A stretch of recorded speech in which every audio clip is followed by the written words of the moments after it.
ऐसा squad announce किया है टीम इंडिया ने और इंग्लैंड के लिए, क्योंकि वहां पर उन्हें 5 टेस्ट और किसी ने सोचा नहीं था कि भैंस की टंग ऐसा स्क्वाड आएगा। लोग परेशान थे कि रोहित और विराट चलेगा, उनकी जगह पे कौन लेगा, लेकिन जिस बंदे का नाम है लिटरली देखकर अभी से मेरे ख्याल से जो रूट तो पिछवाड़े में स्टैंड के ऊपर मिर्ची लग चुकी है और बेचारा सोचा कि भैंस की टंग करूं तो करूं क्या, जाऊं तो जाऊंगा, क्योंकि बॉलिंग भी प्रॉपर है, बैटिंग भी प्रॉपर है। ये यंग ब्लड है, ये यंग इंडियन टीम है जो सिलेक्ट हुई है बाबा जी, पावर करके रख दिया है। मतलब कि हर जगह पे पता लग रहा है कि कोई टीम अनाउंस हुई है, टेस्ट टीम अनाउंस हुई है, ठीक है। ये पावर है इंडियन टीम की, ये पावर है बीसीसीआई की बाबा जी। उन्होंने इन्वेस्ट किया है, उन्होंने बाबू को नहीं लेके आए, वो हमारे घंटों की तरह ना बाबू को नहीं लेके आए, वो टॉप के ना अपने यंग टैलेंट को आगे मौका दिया, जिन्होंने आगे 10 साल खेलना है। ये लेवल है, ये उनकी सोच है ना। सोच चेक करो उनकी, हमारे घंटे सारे 30-35 साल के होके भी नहीं जान छोड़ रहे, 40 साल के होके भी नहीं जान छोड़ते हमारे। ये लेवल है। वो शुभमन गिल जिसको कप्तान बना दिया गया, Shubman Gill as a batter नहीं सर, एज अ कैप्टन खेलेगा बंदा। शुभमन गिल इस टीम के कप्तान होंगे। और शुभमन गिल की अगर बात की जाए ना, टैलेंट बंदे में बहुत ज्यादा है, क्लास हद से ज्यादा है, स्टाइलिश प्लेयर है।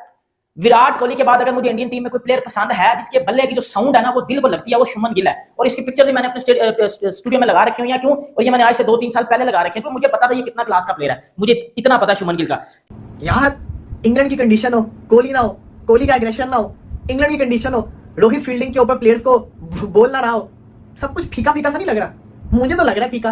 देखो जो क्रिकेट लवर होते हैं ना उनको ये चीजें बड़ी अच्छी लगती होती है, लेकिन ये चीजें नहीं देखने को मिलेंगी। ये इंडिया की एक तरह से पूरी न्यू टीम है। Rohit out, Kohli out, Ashwin out, Shami out, Sarfaraz Khan बाहर। कितने प्लेयर मैंने आपको गिनवा दिए, पुजारा भी गया होगा कब का।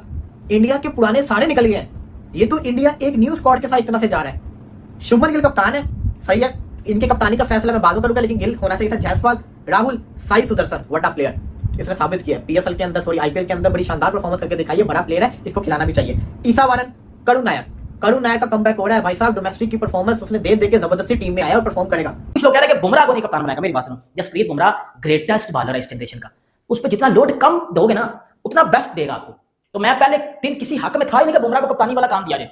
वो बॉलर ग्रेट है, तो उसको उससे को ग्रेटनेस ली जाए कि भाई तू बॉलिंग में कुछ करके देख। वो करता है ना। अभी देखना बीजीटी इंडिया हारा था ना, बीजीटी में हाईएस्ट विकेट टेकर कौन था?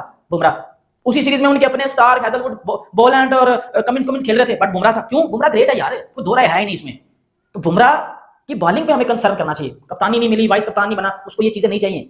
और ये ना वो इन चीजों के लिए खेलता है, उसके लिए एक प्राइड है कि मैं अपनी कंट्री को रिप्रेजेंट करूं, उसको जिताऊं, उसके लिए बस यही प्राइड है। ये जो लेजेंड जसप्रीत बुमराह है, इसकी मैं बात करता हूं। वजह ये है कि ये क्यों नहीं कप्तान बना, मैं बताता हूं बाबा जी, मैं बताता हूं ना आपको। जसप्रीत बुमराह को ना बाबा जी कप्तानी की लालच नहीं है, हमारे घंटे बबरों की तरह, हमारे रिजू डांसर की तरह, हमारे शहीन लगड़े की तरह। इसको कप्तानी की लालच नहीं है, ये सिर्फ और सिर्फ प्योरली अपने मुल्क के लिए खेलता है ये जसप्रीत बुमराह। मैं इसका वैसे ही फैन नहीं बना हुआ, ठीक है। ये प्लेयर भी टॉप क्लास का है और ह्यूमन बीइंग भी टॉप क्लास का है। कोई इसमें एटीट्यूड नहीं है, कुछ भी नहीं है, बड़ा सिंपल सा बंदा है, ठीक है। ये कहता है बाबा जी मैंने अपने रिकॉर्ड सीधे करने हैं, मैंने लेजेंड हूं, मैं रिकॉर्ड बनाऊंगा अपने। वो विकेट लेके दिखाता है, ठीक है। इसको कप्तानी का परिवार की नहीं पड़ता, दफा कर कप्तानी, ठीक है। खैर शुभमन गिल कप्तान है जी, वाइस कैप्टन ऋषभ पंत, ठीक है। उसकी परफॉर्मेंस आईपीएल के अंदर अच्छी नहीं रही, मगर वो प्लेयर बुरा नहीं है, प्लेयर वो माड़ा नहीं है बाबा जी। ऋषभ पंत बड़ा टॉप का प्लेयर है, कोई माने या ना माने, ठीक है। उसके बाद जायसवाल, केएल राहुल आईपीएल में उसने बताया है बाबा जी, आईपीएल में उसने बताया है केएल राहुल ने जितना इंप्रूव किया ना, मैं कसम खा लूंगा, ठीक है, कि कोई भी इंडियन प्लेयर इतना इंप्रूवमेंट के साथ नहीं आया। आप हिसाब लगाएं, वो टी20 का प्लेयर ही नहीं था। केएल राहुल टी20 का प्लेयर ही नहीं था। कोई सोच भी नहीं सकता था कि यार केएल राहुल टी20 का प्लेयर है, मगर बाबा जी उसने ओडीआई में स्कोर करके दिखाया, टेस्ट में स्कोर करके दिखाया, और अब आईपीएल में टी20 थी ना, उसमें भी उसने स्कोर करके बताया। मतलब ये लेवल है, वो क्लास का प्लेयर है, ठीक है। जब भी हम इंग्लैंड के खिलाफ स्क्वाड अनाउंस करते हैं एज अ पाकिस्तानी, हम जब भी यहाँ पर इंग्लैंड के खिलाफ स्क्वाड अनाउंस करते हैं, हमारी यही होती है कि भाई इस प्लेयर ने इतनी बार जीरो पे आउट होना है, इस प्लेयर ने इतनी बार छक्के खाने, इस प्लेयर को पुट कम पड़ेगी, ये प्लेयर कम से कम 50 तो बना लेगा। हम इसी हिसाब से करते हैं। इंडिया ने जब स्क्वाड बनाया तो इसने इन लोगों ने बॉलर को देख देख कर बनाया कि इस बॉलर के लिए ये काफी है, इस बॉलर के लिए ये काफी है। भैंस की टंग ऐसी की तैसी इंग्लैंड की टीम की वैसी यहाँ पर आजकल फटी पड़ी है। आपको याद होगा जब last time England India I थी 2024 के अंदर, if I am not wrong, वहां पर 4-1 से हराया था।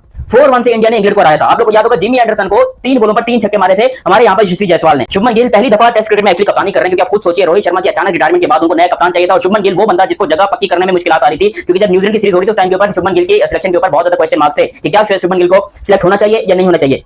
लेकिन ऑस्ट्रेलिया के अंदर लड़के ने परफॉर्मेंस दिखाई, ऑस्ट्रेलिया के अंदर लड़के ने रन किए, ऑस्ट्रेलिया के अंदर बंदे की वाहिद सेंचुरी भी थी और परफॉर्मेंस भी थी और अच्छी खासी परफॉर्मेंस थी। और इसकी परफॉर्मेंस को देखकर इसको कप्तान बनाने के बाद जितने भी लोगों को डाउट थे और क्वेश्चन मार्क थे, सबकी ऐसी की तैसी हो गई, क्योंकि यहाँ पर शुभमन गिल ऑफिशियली तौर के ऊपर कप्तान बन चुके हैं। और वैसे भी जिस किस्म की फॉर्म इस बंदे की चली हुई, चाहे वो आईपीएल में हो, चाहे वो इंटरनेशनल में हो, हर जगह पर ओडीआई, टी20, वनडे, हर जगह पर बंदे की परफॉर्मेंस, और मेरे ख्याल से वन द बेस्ट कैप्टन आपके पास ऑप्शन ही यही थी। जबकि वाइस कप्तान की बात करेंगे, जिसको हिंदुस्तान के अंदर जो है वो इस टाइम के ऊपर बहुत ज्यादा आप कह लो सपोर्ट नहीं किया जा रहा, वो है यहाँ पर ऋषभ पंत। लेकिन आपको बता दूं, आप सपोर्ट करो ना करो, इट डजंट मैटर, क्योंकि बंदे के रन हैं। अगर आप टेस्ट क्रिकेट में जाते हो तो ये बंदा ऑस्ट्रेलिया के अगेंस्ट भी रन करके बैठा है और तेज रन स्कोर करता है। हालांकि इसकी बैटिंग देखकर बहुत सारे लोगों को अजीबोगरीब से सर में दर्द होता है कि भाई ये क्या बैटिंग कर रहा है, लेकिन जैसे भी करेगा, जो भी करेगा, अपने रन बेहतरीन तरीके से अपनी जो जिम्मेदारी है उसको पूरा करता है। भारत का स्क्वाड देखकर पाकिस्तानियों की जली भुंजी पड़ी है। वो इसलिए क्योंकि अगर आप भारत का स्क्वाड देखोगे, ज्यादा खिलाड़ी वो यंग हैं। पाकिस्तान का जो मीडिया है ना, वो यही बात कर रहा है कि भारत ने अपना स्क्वाड बहुत ही शानदार अनाउंस किया है, खासकर शुभमन गिल को जो कप्तान बनाया वो बहुत ही शानदार कप्तान बनाया है, और ऋषभ पंत को जो उप कप्तान बनाया वो भी बहुत शानदार बनाया है। क्योंकि पाकिस्तान में तो जो बाबर आजम है, मोहम्मद रिजवान है, ये लोग तो टीम की जान छोड़ते ही नहीं है। इनको जबरदस्ती रिटायरमेंट दिलाना पड़ता है या लात मारकर भगाना पड़ता है, तब जाकर ये टीम से बाहर होते हैं। वरना पाकिस्तान का तो ऐसा कोई खिलाड़ी नहीं है जो अपने आप ही रिटायरमेंट ले ले। लेकिन ये 35-35, 36-36 साल के हो जाते हैं, उसके बाद भी पाकिस्तान के खिलाड़ी रिटायरमेंट नहीं लेते। इसीलिए पाक मीडिया इतना बौखलाया हुआ है और बोल रहा है कि भारत ने स्क्वाड बहुत अच्छा अनाउंस किया है और हमारे यहाँ तो बाबर आजम, मोहम्मद रिजवान ये जान छोड़ते ही नहीं है। बाकी आपकी क्या राय है दोस्तों? बीसीसीआई ने जो स्क्वाड अनाउंस किया है इंग्लैंड टूर के लिए, उस पर कमेंट्स कर जरूर बताना, और वीडियो अच्छा लगे तो भाई लाइक कर देना, सब्सक्राइब कर देना और बेल आइकन जरूर दबा देना। मैं मिलूंगा अगले वीडियो में। जय हिंद, जय भारत, भारत माता की जय।